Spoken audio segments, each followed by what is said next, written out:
Hello everyone. While discussing the chapter Improvement in Food Resources, now we will talk about the crop production improvement, in which we will talk about the different processes that are involved in the crop production, and they are nutrient management, irrigation and different cropping patterns. We will also talk about the correlation between the crop production and economic condition of the farmer, as it is the money or financial condition that allows the farmers to take up farming practices and agricultural technologies.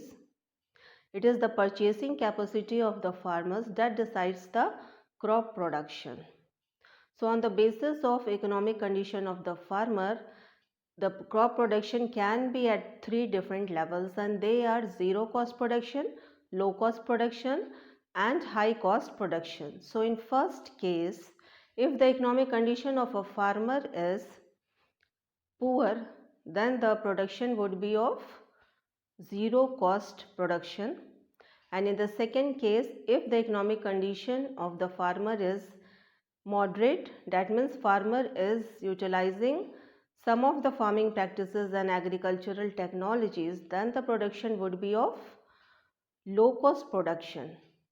And in third case, if the economic condition of the farmer is better or farmer is rich, that means farmer is utilizing most of the farming practices and agricultural technologies, and then the production would be of high cost production. So these are the three different levels of crop productions on the basis of the economic condition of the farmers. Now moving ahead, we have nutrient management. So let's begin. We are discussing crop production improvement.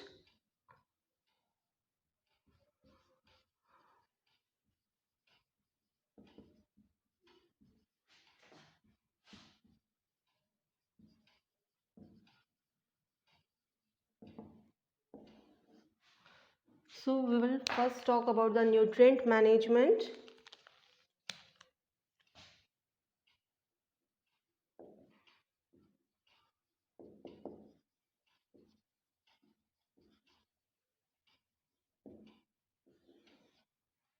All of us know that the food is the basic requirement of all living organisms. So plants also requires nutrients for their growth, development, reproduction, etc. These nutrients are important for the plant. In case of deficiency of any of the nutrients, can cause or affect the growth, development, reproduction of the plants, and also causes different type of diseases in plants. So let us see what are the different nutrients. Plants requires 16 essential nutrients.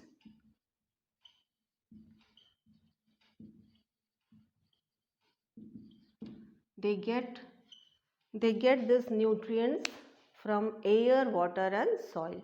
From air the plants absorbs carbon and oxygen, and from water they get hydrogen and oxygen, and the rest of the nutrients they absorb from the soil by means of manures and fertilizers. So let us see what are the various nutrients from air.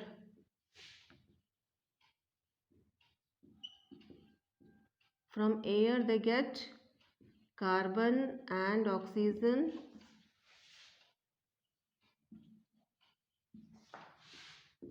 From water they get hydrogen and oxygen, and remaining 13 nutrients they get from the soil. So these nutrients are of two types, macronutrients and micronutrients. Those nutrients that are required by the plants in large quantities is called macronutrients, while those nutrients that are required by the plants in small quantities are called micronutrients. So nutrient here is divided into two types, macronutrients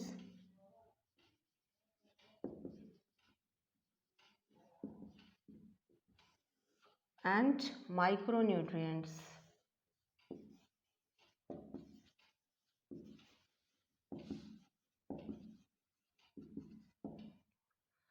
So as the name suggests, macro, that means large nutrients, requirement of large nutrients, while the micronutrients, that means micro means small, so small quantity of nutrients is required by the plants.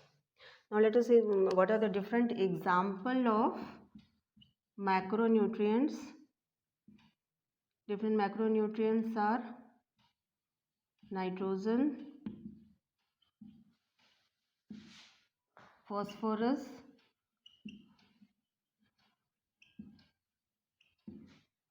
potassium,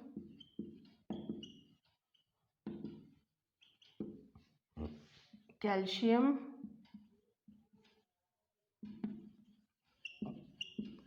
magnesium,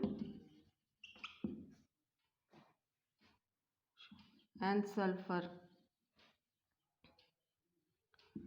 And their symbol of this nutrients are N for nitrogen, P for phosphorus, K for potassium, calcium, Ca for calcium, Mg for magnesium, S for sulfur. So these are the macronutrients.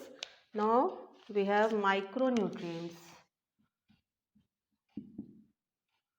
Molybdenum,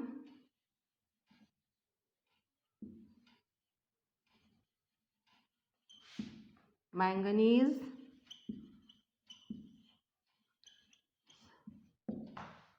boron, chlorine, copper, zinc, iron, etc. are the micronutrients, and their symbol are molybdenum is Mb, while manganese is Mn, boron is B, chlorine is Cl, copper here is Cu, zinc here is Zn, and iron here is Fe. So these are the symbol of the micronutrients. So these are the list of macronutrients and micronutrients that plants absorbs from the soils by means of manure and fertilizers. आज हम लोग पढ़ रहे हैं crop production improvement, और उसमें सारे various process crop production improvement में हैं. Nutrient management, different irrigation process, different cropping patterns, लेकिन हम लोग आज पढ़ रहे हैं न्यूट्रिएंट मैनेजमेंट. ठीक है. और कोरिलेशन के बारे में, क्रॉप प्रोडक्शन कैसे रिलेटेड है फार्मर्स के इकोनॉमिक कंडीशन से. फार्मर्स अगर रिच हैं तो क्रॉप प्रोडक्शन जाहिर सी बात है कि हाई कॉस्ट प्रोडक्शन का क्रॉप प्रोडक्शन होगा. अगर फार्मर लो हैं, मॉडरेट कंडीशन उनकी है, तो क्रॉप प्रोडक्शन क्या होगा, लो कॉस्ट प्रोडक्शन होगा. अगर फार्मर जो हैं पुअर हैं तो नो कॉस्ट प्रोडक्शन होगा. ठीक है. तो फार्मर के इकोनॉमिक कंडीशन से रिलेटेड है क्रॉप प्रोडक्शन. ठीक है. अब देख लेते हैं कि क्या क्या न्यूट्रिएंट्स प्लांट्स को चाहिए. जैसे ह्यूमन बींग्स हो गए, डिफरेंट एनिमल्स हो गए, उन्हें फूड चाहिए, न्यूट्रिएंट चाहिए अपने सारे काम करने के लिए. ठीक उसी तरह प्लांट्स को भी न्यूट्रिएंट्स चाहिए. उन्हें 16 एसेंशियल न्यूट्रिएंट्स की ज़रूरत होती है, जिन्हें वो किन चीज़ों से लेते हैं, एयर, वाटर और सॉइल से. तो एयर से उन्हें क्या मिलता है, carbon and oxygen in the form of carbon dioxide, and from water, that means H2O, they get hydrogen and oxygen. ठीक है. तो उन्हें हवा और पानी से कार्बन, ऑक्सीजन और हाइड्रोजन तो मिल चुकी हैं. अब बाकी बच गए 13 एसेंशियल न्यूट्रिएंट्स. इन 13 एसेंशियल न्यूट्रिएंट्स को दो भागों में बांटा गया है. मैक्रो मतलब ज़्यादा न्यूट्रिएंट्स, ऐसे न्यूट्रिएंट्स जिनकी की प्लांट्स को ज़्यादा ज़रूरत है, और माइक्रो न्यूट्रिएंट्स जिनकी की कम ज़रूरत है प्लांट्स को. तो देख लेते हैं मैक्रो कौन कौन से हैं. Nitrogen, phosphorus, potassium, calcium, magnesium, sulphur, इन सब की ज़रूरत ज़्यादा है प्लांट्स को. और molybdenum, manganese, boron, chlorine, copper, zinc, iron, ये माइक्रो न्यूट्रिएंट्स हैं जिनकी ज़रूरत प्लांट्स को थोड़ी कम है। ठीक है, तो ये हो गया न्यूट्रिएंट मैनेजमेंट।